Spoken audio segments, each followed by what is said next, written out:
So some of the things was the scope, um, the, um, the amount of rooms, because there was some conflict. It wasn't identified. Right, okay. the number of rooms in terms of how much water they would be using, and what would be the water be used for in terms of their wastewater treatment, in terms of the location of some of their structures. I mean, if they could confirm where the structures would be, in terms of the amount of acreage they would be developing, because there were wetlands in the area. Yes. So we were concerned in terms of the wetlands.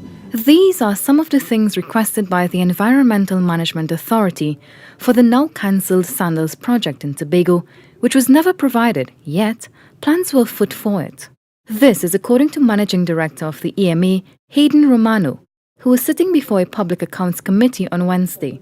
Romano added that a certificate of environmental clearance application by the Special Purposes Company for the project has not yet been withdrawn. He was responding to questions posed to him by the chairman of the committee, Dr. Botiwari. And it was the application did not come from Sandals. The application came from a special purpose company established to execute. Right. Yes. And the application was before the EMA. The EMA responded in terms of further information. So in terms of any controversy, I mean, the EMA has no knowledge in terms of what controversy was there. We had an application before us.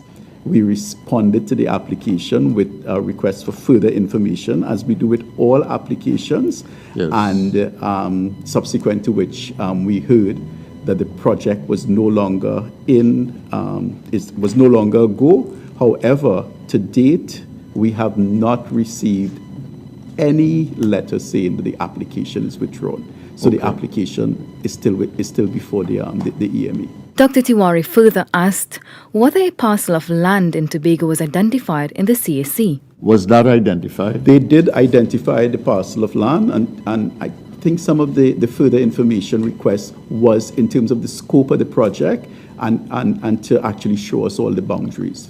Because, in examining and reviewing the application, we have to determine whether or not we would require them to conduct an environmental impact assessment.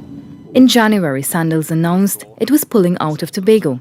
Tobago House of Assembly Minority Leader Watson Duke has since welcomed that news, saying it would result in saving the island's wetlands. Christy Kalising, PSA News.